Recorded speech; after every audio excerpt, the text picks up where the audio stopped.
Hola, muy buenos días. Muchísimas gracias por conectarse a esta hora en la Gran Aldea.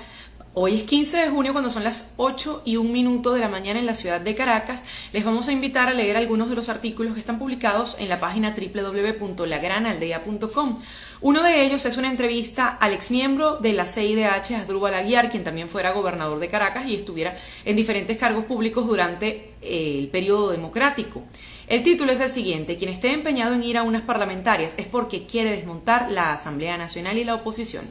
Estima que la falsa convivencia democrática en Venezuela comenzó con la Constitución de 1999. En ese marco, que está hecho a su medida, el gobierno venezolano avanzaba mientras la oposición simbólica estaba recluida en espacios regionales y municipales, donde no representaba ningún peligro para la intención final del chavismo, que era perpetuarse en el poder. Frente a esto, Asdrúbal Aguiar se pregunta con crudeza: ¿qué sentido tiene para una oposición que es mayoría en la Asamblea estar empeñada a unas elecciones? Milagros Socorro entrevista también a la periodista Ibellice Pacheco sobre su libro Los Hermanos Siniestros y la titula así: JR es un hombre solo, que sabe que su único amor sincero es el de su hermana. La más reciente novela de Pacheco fue pirateada a los pocos días de su salida. La escritora asegura que el PDF fue puesto en circulación por los enemigos de los hermanos, que sirvieron de modelo para que el país sepa quiénes son y cómo es su maquinaria de maldad para acumular riquezas y cargos que detentan, y porque les disputan dinero y poder. Estas son algunas de las informaciones que aparecen destacadas hoy en la Gran Aldea, pero de inmediato nos vamos a conectar con el periodista de investigación, también es parte del equipo de Primer Informe y quien está con la captura del testaferro de Nicolás Maduro, Alex Saab, desde el viernes en la noche cuando se conoció la noticia. Casto Cando publicaba. ¿Cómo estás, Casto? Bienvenido, ¿cómo le va? Hola, buenos días, ¿qué tal? Muchísimas gracias por aceptar esta conversación. Muy temprano ponías que Cabo Verde había aceptado la expulsión de Alex Saab, pero se están moviendo intereses como el de Rusia. ¿Cuántos actores están jugando en este momento? Porque hasta ha salido el expresidente Pastrana de Colombia, se han acusado Álvaro Uribe y Juan Manuel Santos de cada uno tener una relación con él, pero ¿qué tan difícil es que este señor llegue directamente a las autoridades americanas? Mira, yo quería primero comenzar por explicar un poquito lo que ha significado esto. Es decir, esta es una captura que se produce luego de un intenso seguimiento por parte de Estados Unidos. Es decir, esta persona es una fecha en este juego geopolítico que tú estás mencionando. Estados Unidos es el primer interesado y está ejerciendo todas las presiones posibles. Cuando él llega a Cabo Verde, ya lo estaba esperando un grupo de agentes federales que estaban allá. Recuerda que Cabo Verde hay una embajada de Estados Unidos en Cabo Verde, y en Cabo Verde, curiosamente, que es un país muy pequeño, frente a las costas de África Occidental, hay una oficina de la DEA. Y la razón por la cual hay una oficina de la DEA es porque el país funciona o es considerado como una especie de pasadizo de entrada del narcotráfico de América Latina, de Sudamérica, hacia África, ¿no? Y hay conexiones y obviamente hay documentación, casos previos desde hace tiempo de cómo hay una ruta que sale desde Venezuela, sobre todo desde el delta del Orinoco, el oriente de Venezuela, en barcos e incluso en aviones hacia territorio de África Occidental. Entonces, esta persona estaba siendo esperada. Básicamente estaban alertas en el aeropuerto, en la capital de Cabo Verde, y entonces cuando llega, se produce una disputa. Esta persona no se quiere bajar del avión, y cuando sale finalmente, después de fuertes negociaciones, es detenido por Interpol, y entonces luego se producen unos acuerdos. Él acepta su situación, y entonces ya estaba ahí un avión del gobierno de Estados Unidos que se ha especulado acerca de una aerolínea privada, etcétera, que había sido enviado. Había un avión del gobierno de Estados Unidos. Y entonces este señor Alex Saab pasa bajo custodia del gobierno de Estados Unidos. Y allí es donde comienza entonces la influencia, ¿no? Comienzan a haber presiones de Rusia, comienzan a haber, por supuesto, presiones de Venezuela, y entonces el gobierno decide cortar por lo sano, y como declaró este domingo, diciendo que hay acuerdos internacionales de los cuales Cabo Verde no tiene un convenio de extradición con Estados Unidos, pero tiene acuerdos de cooperación en materia de lucha contra el crimen, contra el narcotráfico, por esta razón que te estoy explicando, porque Cabo Verde es un punto de entrada, un punto importante donde operan organizaciones de narcotráfico. Y entonces, básicamente el gobierno de Cabo Verde toma una decisión telemónica, pero la presión de Rusia es muy importante porque dentro del esquema de las relaciones que tiene Maduro, Alex Saab juega un papel importante en las contrataciones que tiene Rusia o un negocio que tiene Rusia a favor o con el régimen de Nicolás Maduro. O sea, es una pieza muy clave y el temor de los rusos y el temor de Venezuela es la cantidad de información que este señor puede aportar o está aportando o podría aportar, no solo para comprometer a Maduro, que ya está bastante claro por dónde pudieran ir los elementos más comprometedores, sino cómo está operando Rusia en Venezuela, qué canales financieros está utilizando, qué tipo de empresas están operando ocultas o qué tipo de redes bancarias, redes financieras está utilizando Rusia a través de Alex Saab para lavar dinero, para vender bien sea oro o productos petroleros de una manera que Estados Unidos no pueda sancionar. Entonces, la figura de Alex Saab es clave en esa dirección, porque representa los intereses más importantes de Maduro. Estados Unidos ha dicho que este es el testaferro personal de Nicolás Maduro, y en esas relaciones los intereses de Rusia están comprometidos, no solamente los intereses económicos, sino los intereses estratégicos. Ahora bien, hablamos de Rusia, pero hay otros gobiernos que podrían ser salpicados por el testimonio de este señor. Es decir, una vez el señor llegue a las autoridades norteamericanas, si esto se da, podría encender un ventilador de acusaciones a otros gobiernos, a otros funcionarios públicos de naciones que ni siquiera a lo mejor en este momento están en ese abanico que hemos mencionado. Mira, la información que se ha distribuido públicamente apunta a Alex Saab no solamente como un operador, por ejemplo, en el caso de los CLAP, ¿no? Y en esta movida de los alimentos que tiene su origen en México, por ejemplo, hay conexiones en El Salvador, en Panamá. Esto es una dimensión, pero también este señor participó en las redes para comercializar el oro venezolano en Europa, en el Medio Oriente. Entonces, por ejemplo, hay operaciones de Alex Saab vinculados con Turquía, por ejemplo, con China, con Irán, para el tema del oro, y Rusia, por supuesto. Y luego él también se menciona como uno de los actores en este proceso de traer la gasolina de Irán, ¿no? Todavía no está claro si el viaje que él estaba haciendo a Cabo Verde estaba relacionado con la posibilidad de pagar una nueva flotilla, digamos, de tanqueros o de buques iraníes para traer gasolina iraní a Venezuela. Entonces, este hombre ha jugado un papel importante, primero en los negocios, ¿no? Recordemos que desde muy temprano, estando Chávez vivo en el año 2012, él firma un gran convenio. Alex Saab participa en un gran convenio binacional, y por eso es que Álvaro Uribe, por ejemplo, dice que Alex Saab era un protegido de Juan Manuel Santos, ¿no? Entonces es traído como un gran empresario cuando realmente no tenía sino la empresa. Mira, se estableció que la empresa original, que se llama Fondo Global de Construcción de Alex Saab, que fue como él entró por la puerta grande a hacer negocios con el gobierno de Chávez, había sido fundada semanas antes de comenzar de firmar ese convenio binacional. Pero el punto, es decir, esta persona comienza a desarrollar una serie de negocios, primero en el área de construcción, después en el área de petróleos. Hubo una compañía, un escándalo grande con una compañía colombiana que fue contratada por $4.500 millones para activar 600 pozos petroleros en la faja petrolífera de Orinoco, y luego entonces fue derivando, o sea, se fue convirtiendo en una pieza personal, una pieza fundamental para Nicolás Maduro. Por alguna razón que Estados Unidos dice es porque es su testaferro personal. Y entonces se le comenzaron a confiar cosas más importantes como el tema del CLAP, y luego entonces más recientemente con el tema del oro y la gasolina. Es decir, que es una figura que, por cierto, no hay otro empresario. El otro empresario que más se le acerca, venezolano, pudiera ser un tipo como Samar López, por ejemplo, que es el testaferro de Tarek El Aissami. Pero no hay un empresario en este momento en Venezuela que se equipare al nivel de influencia, a la cantidad de negocios impresionantes que ha tenido y a la cartera de negocios y la cantidad de dinero que este señor Alex Saab ha manejado para Nicolás Maduro. Que, por cierto, de acuerdo con la información de Armando Info, desde el año 2011, más allá de ese contrato al que usted se refería por 4.500, hubo 1.500 millones de dólares entre medicinas, entre los CLAP, de esas dos empresas que manejaba Alex Saab, pero cómo llega a ser una pieza tan importante de Nicolás Maduro que incluso se convierte en su testaferro. Entiendo que Piedad Córdoba, la senadora colombiana, es una de las que los introduce acá en Venezuela, pero ¿cómo se llega a establecer esa relación de confianza? Mira, se ha especulado que Alex Saab es un ahijado de la ex senadora Piedad Córdoba. Pero adicionalmente, uno de los principales socios de Alex Saab es un tipo que se llama Álvaro Pulido, que es sobrino de Piedad Córdoba.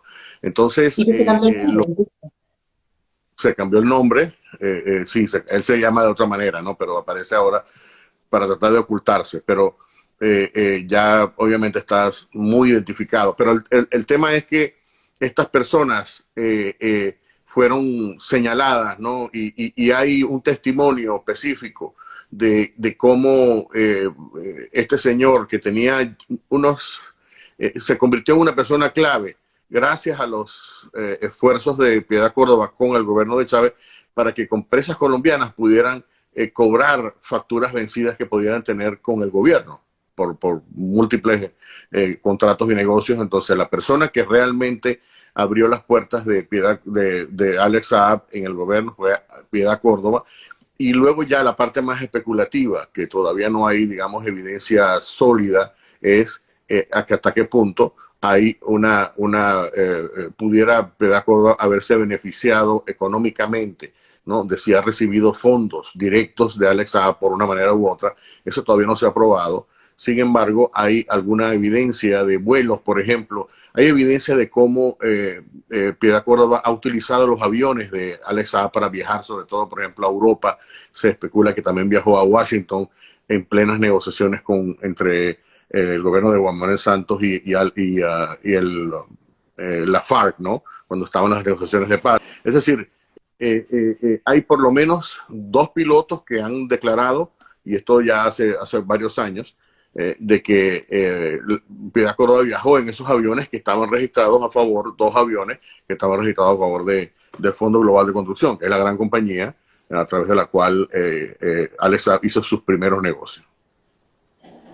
El procurador de Cabo Verde dijo que se podía demorar esa extradición o ese paso a las autoridades norteamericanas entre 18 y 40 días. En esos 18 y 40 días, ¿qué tanta posibilidad tiene el Estado norteamericano de ponerle la mano rápidamente a Alex Saab? ¿Qué negociaciones se están haciendo a esta hora usted que tiene comunicación con algunas autoridades de Estados Unidos? Mira, hay, por supuesto, toda esta operación se sabía era conocida por Estados Unidos y como dije al principio, había un grupo de gente ya esperándolo. Es decir, esta persona había sido... Le tienen los pasos medidos. Exactamente. Hay una unidad especial de la DEA que estaba detrás de él desde hace tiempo, no desde ahorita, ¿no? Y entonces sabían, a pesar de que en el vuelo, en el manifiesto de vuelo no aparecía el nombre de Alex Saab, porque es lo que realmente ocurre, ¿no? Y utiliza diferentes pasaportes. Ellos sabían que él venía ahí. Y por eso que se preparan, reciben cuando llega al aeropuerto de Cabo Verde y luego intervienen y luego hay convenios internacionales muy fuertes entre Estados Unidos y Cabo Verde, a pesar de que no hay, como sabemos, un tratado de extradición. Pero lo importante es que Estados Unidos está tomando esto como un caso vital. Yo no creo que estamos frente a un caso similar al caso del Pollo Carvajal en Aruba, porque ha tomado, o sea, esto es un caso que ya está a un nivel mucho más alto de lo que estaba el caso del Pollo Carvajal. Estados Unidos va a ejercer toda la influencia. Además, hay evidencia de cómo ha violado el sistema financiero de los Estados Unidos. Hay un caso reciente, ¿no? De cómo Alex Saab utilizó a un profesor de la Universidad de Miami para intentar lavar, por lo menos que se sepa, $3 millones, posiblemente mucho más.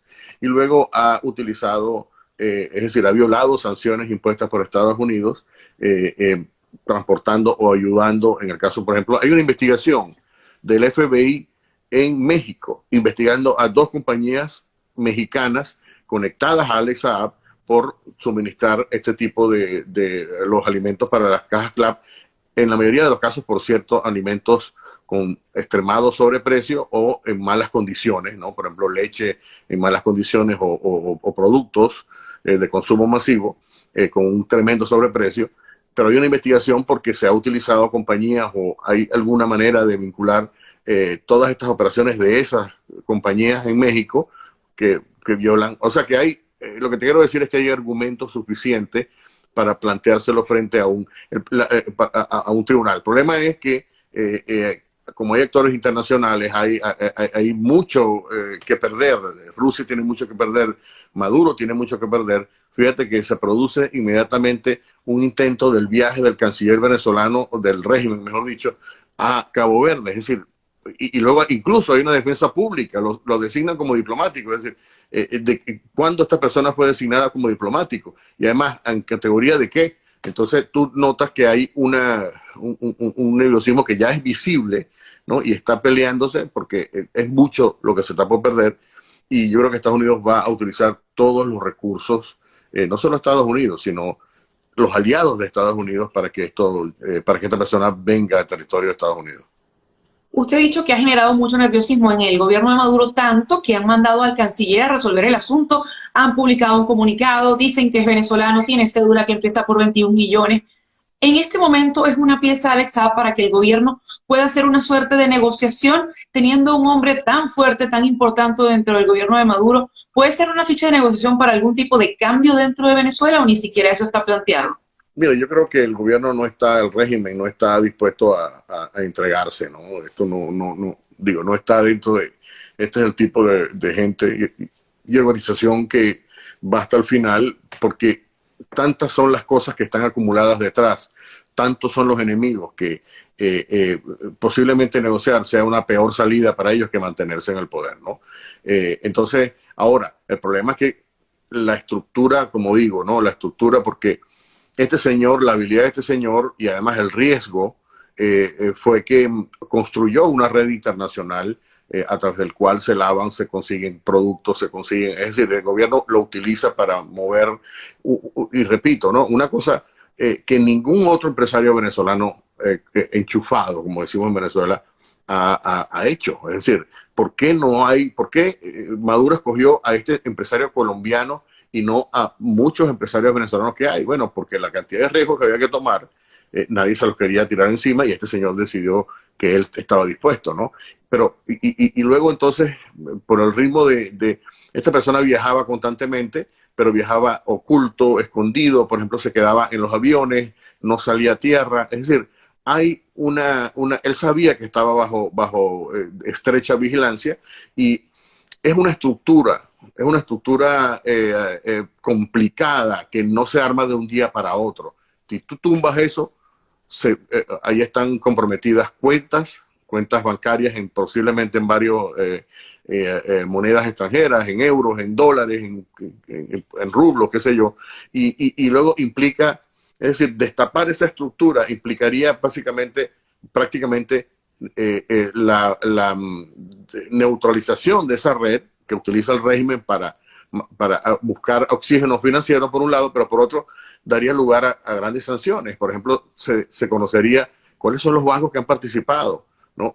De manera oculta, qué países han estado prestando la colaboración, ¿no? Que a lo mejor no están todavía en el radar. Es decir, hay una cantidad de información. O, por ejemplo, cómo se manejan los envíos, qué tipo si este señor llega a declarar, por ejemplo, en una corte o en una especie de convenio, ¿no? Con Estados Unidos, toda la información que sabe sobre, por ejemplo, los lazos de Venezuela con el cartel de Sinaloa, es una cosa importante. Los lazos, por ejemplo, con grupos terroristas como Hezbollah, es posible. El mismo Alex Saab es una persona descendiente de libaneses, ¿no? Inmigrantes libaneses que se fueron a Barranquilla, Colombia, de donde es él originalmente.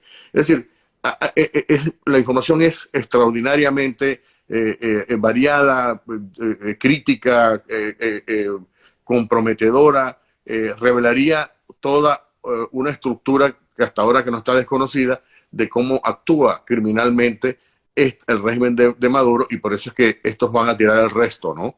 Incluso se habla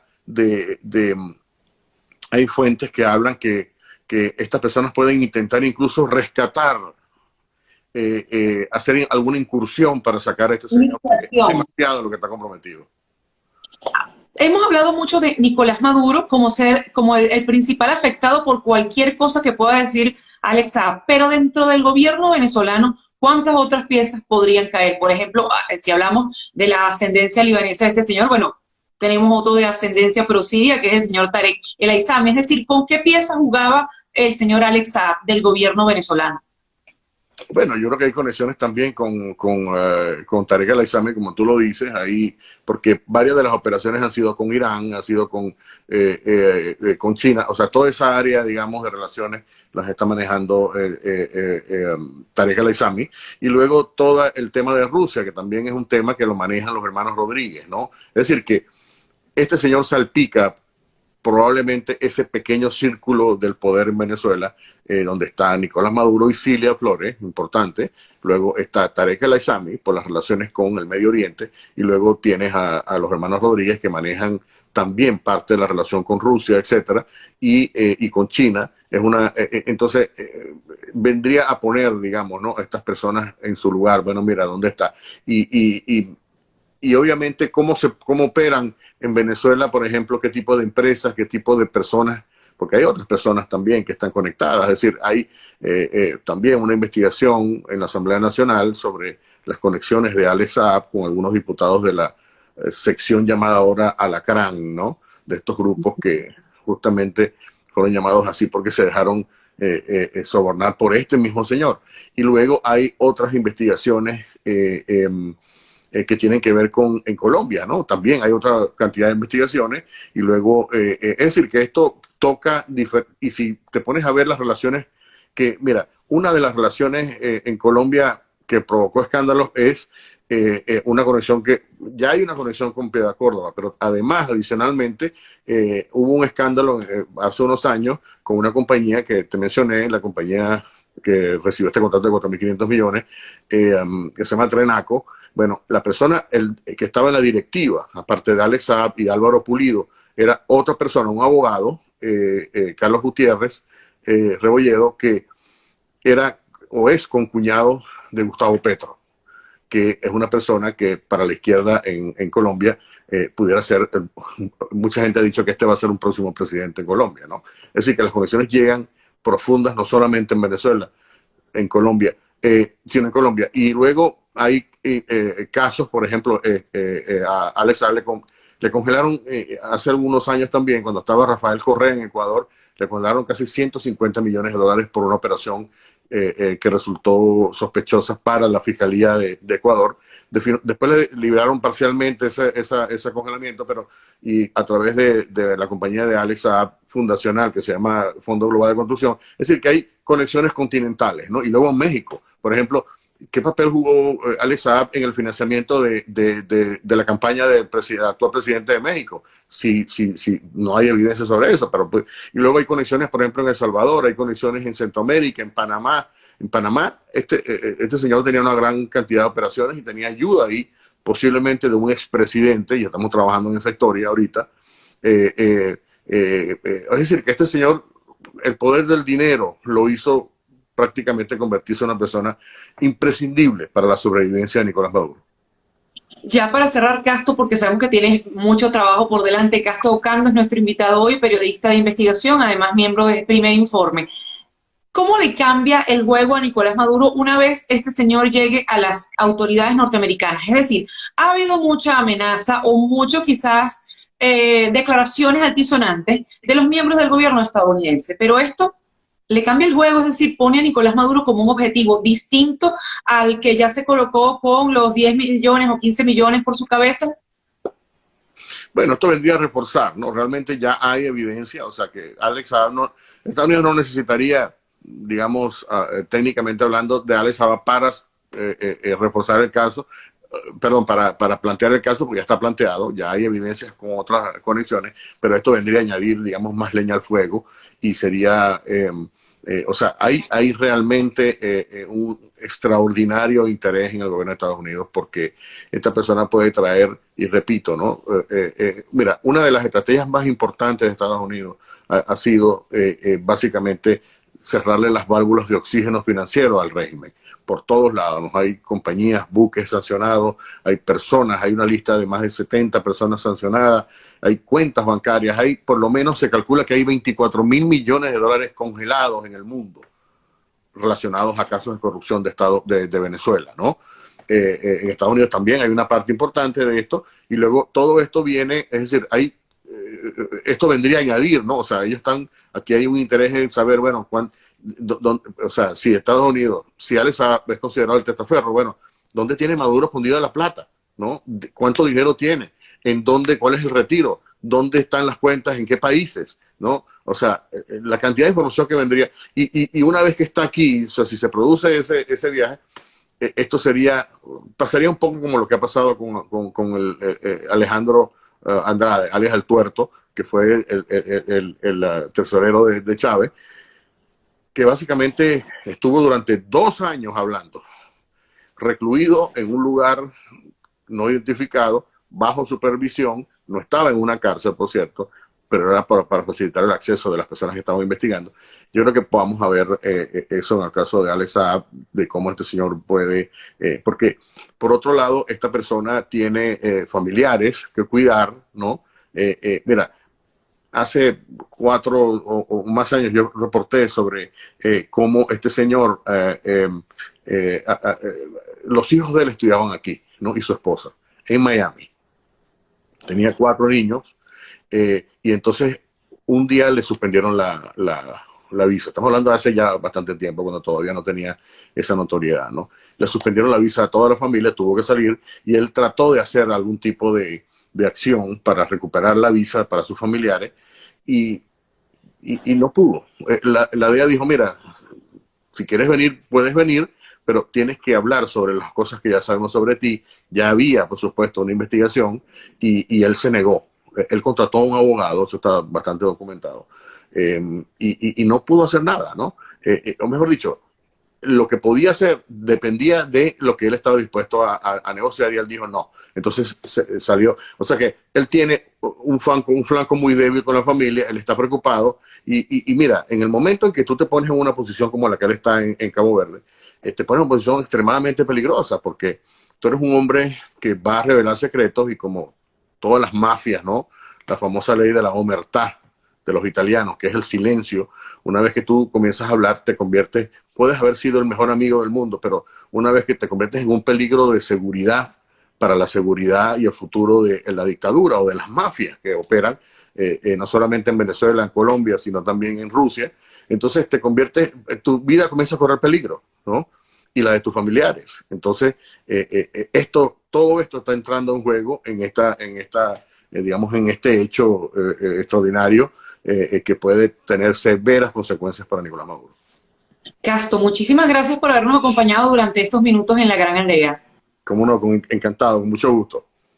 Era Casto Ocando, él es periodista de investigación, premiado con el Emmy en Estados Unidos, y además forma parte del equipo de investigación de Primer Informe en Estados Unidos. Muchísimas gracias a ustedes por haber estado esta mañana con nosotros, y les recordamos que esta entrevista queda colgada en @lagranaldea para que por supuesto tengan oportunidad de volver a verla quienes llegaron tarde. Muchísimas gracias.